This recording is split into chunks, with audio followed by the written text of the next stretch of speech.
The girl who said you can tell how much a woman loves themselves by who they choose as a partner. That explains a lot of my history. Hey beautiful people, how you are doing today? It's your girl Destiny here and welcome back to my channel. How you are doing? Hope you guys are doing great. So this video is an amazing video, an interesting video as always, and the conversation this video has brought. Hey, you guys know I love bringing videos that brings amazing insights and conversation. That's what this video is. So this video is a video of a sister who came online to talk about loving yourself. The way you love yourself reflects on the type of partner that you choose. And this video has gotten a lot of people talking, has got me thinking, has got me sharing. And I want you guys to see this video so that we can get into this conversation. But before we get into this video, if you haven't subscribed to my channel, what did I do to you? What did I do to you?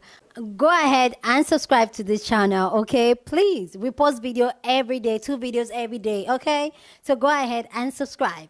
All right, so with that all said, guys, let's go check out what the sister have to say. Then we'll come back and talk more. I saw this TikTok once and I think about it all the time. It said, you can tell how much a woman loves herself by the partner that she chooses. Okay, did you hear that? Do you need me to say it again?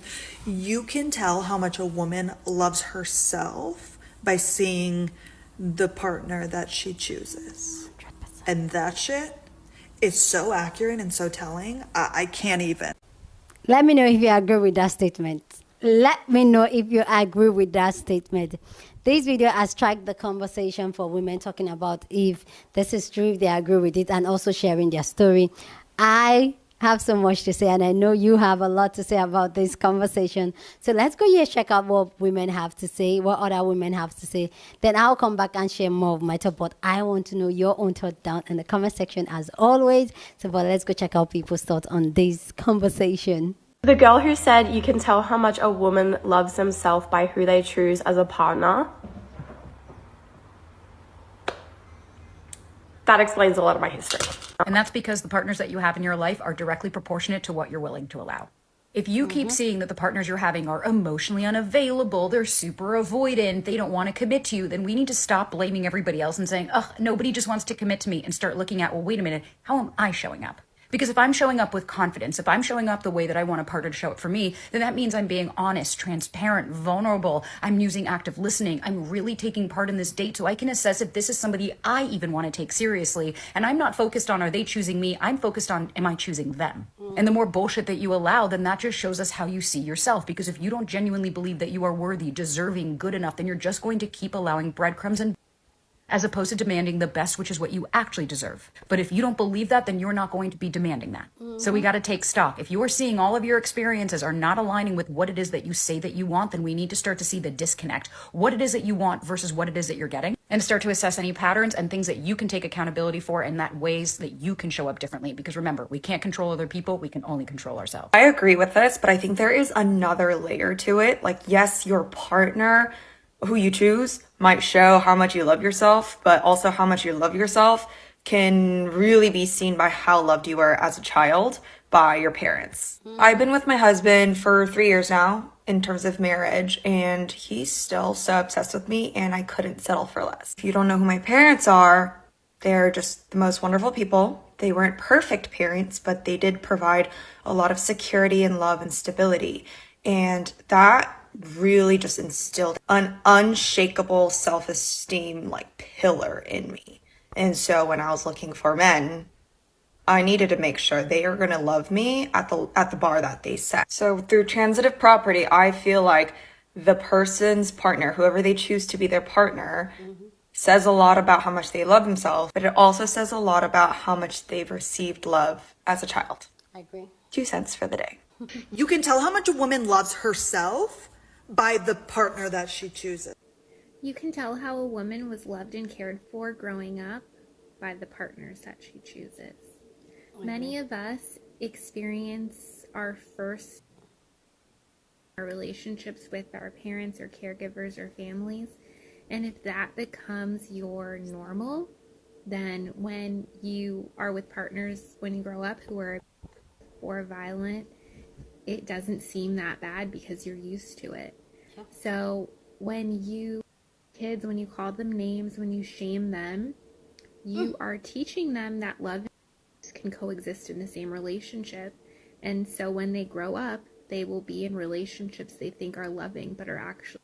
You can tell how much a woman loves herself by the partner that she chooses. My husband's an amazing man and I love him to pieces. But the person I hate most in the world is myself.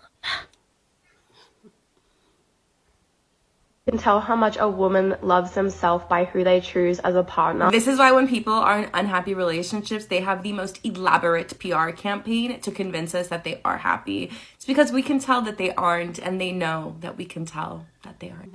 You can tell how much a woman loves herself by the partner that she chooses. Absolutely. I think it's one of the reasons also that as we grow up, we also grow out of relationships. It's so easy when you're in your early 20s to saddle yourself to a partner who, if you were in a relationship long enough, you might accidentally marry. When you spend enough time getting to know yourself and love yourself, you outgrow those relationships. 100% correct. You can tell how much a woman loves herself by the partner she chooses. You can tell how much a woman loves herself by the partner that she chooses. This is ridiculously true, evidenced by my dating history to where I am now. In my early 20s, I wanted to be adored and seen for who I was. However, I was very willing to bend who I was to please others. I was still struggling a lot with people pleasing and not speaking up for myself, not being true to myself. And the person that I dated for several years reflected that very much. Was very love bombed in the beginning, saying all the right things, etc., right? Then turned out he was absolutely a narcissistic, pathological liar. And I wish that I could tell you that once I realized that, I walked away, but I didn't. I let him treat me that way because, not on a conscious level, but I did feel like that's what I not necessarily deserved, but needed to accept. Like, this is the way it was for me, that it was okay. This was acceptable. Yeah. There are so many things that I could say that I'm so embarrassed to say that I put up with and that I accepted, but it really all was truly a reflection of what I felt was okay and what I deserved at the time, what my self-worth was. After many years of healing, therapy, self-reflection, growth of my confidence and all of that stuff, I am now married to a man with so much integrity, a very kind heart, probably the kindest heart of anybody that I've met, who genuinely just tries hard all the time to, in our relationship, at all things that he does. He treats me like not just an equal partner, but just with genuine care.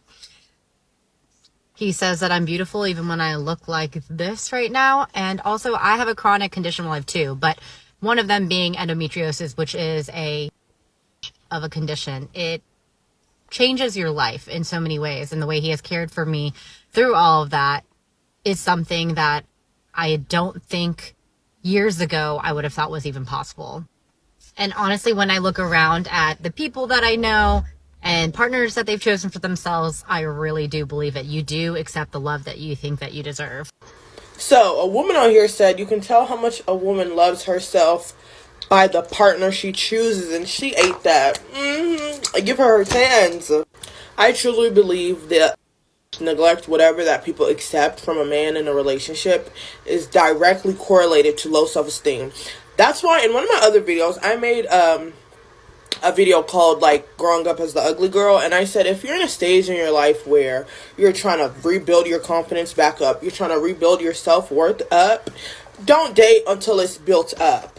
Yeah. Whenever people complain about being single, everybody's response is like, love yourself, love yourself, love yourself. And it's not because self-love can overtake the love of a partner, the love of a man. It's because when you love yourself, that is the only way you're going to be able to walk away from BS. I always tell you guys stories about my crazy ex all up and down this page. Like, you guys can find it. The only thing that allowed me to walk away from that relationship is I generally sat down and I was like, hey, I'm actually too good to be treated like this. Yeah, I genuinely believe that in my heart. And when you genuinely believe that in my heart, when you genuinely believe that in your heart, it doesn't matter how long y'all been together, what y'all been through, how you feel about them. You're able to walk away because you know that you deserve better than what you're getting.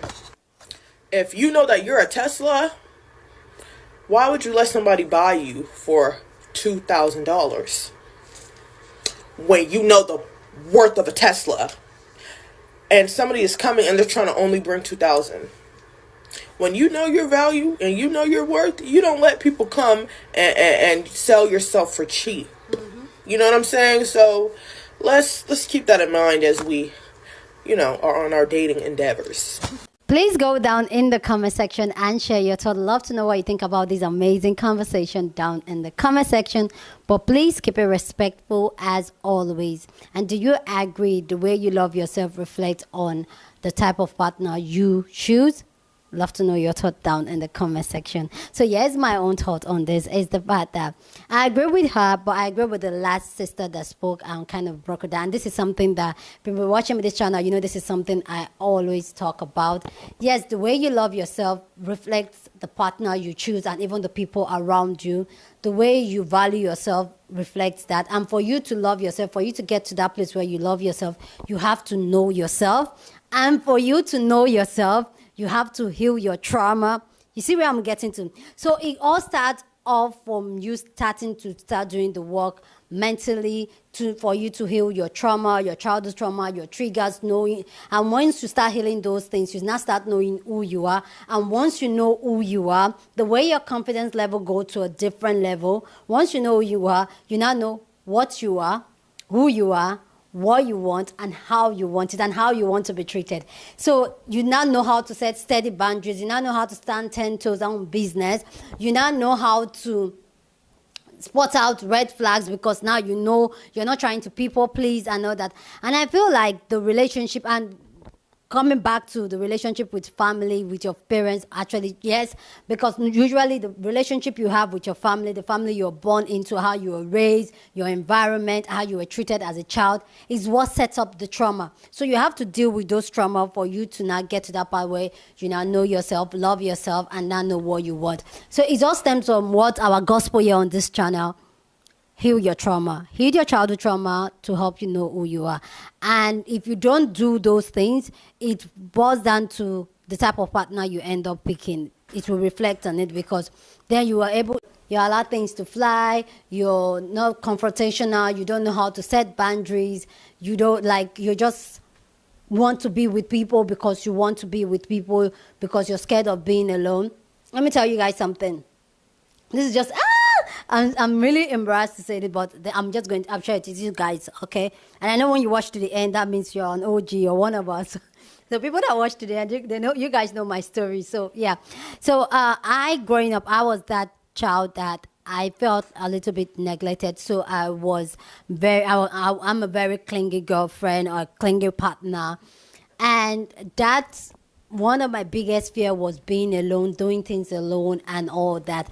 And it took a long time. I knew that was, and I feel growing up, I knew I was a different person because I usually go into my thoughts and talk to myself and I be able to identify my problem. But because of the society I'm raised, that mental health and therapy is not something that's common or people even frown at it, I wasn't able to process it. But I know I was able to identify as a young girl that was something because I felt neglected and not being paying attention to at home.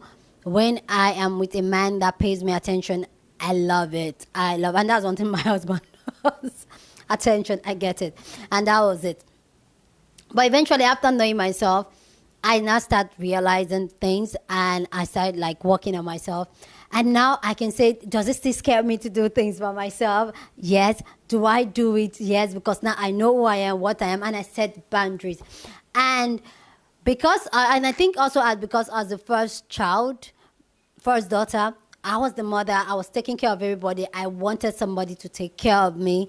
And those also reflect on the type of partner I'll pick because I want somebody that will take care of me because I don't want to take care of somebody. And it will all trickle down to that. So that's my only thing. For me, that was me.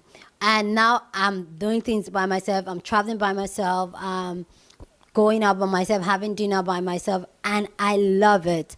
But that was not me. I always want to go with my partner, my friend. I was very, very clingy. I was a clingy friend and all that. But now, no.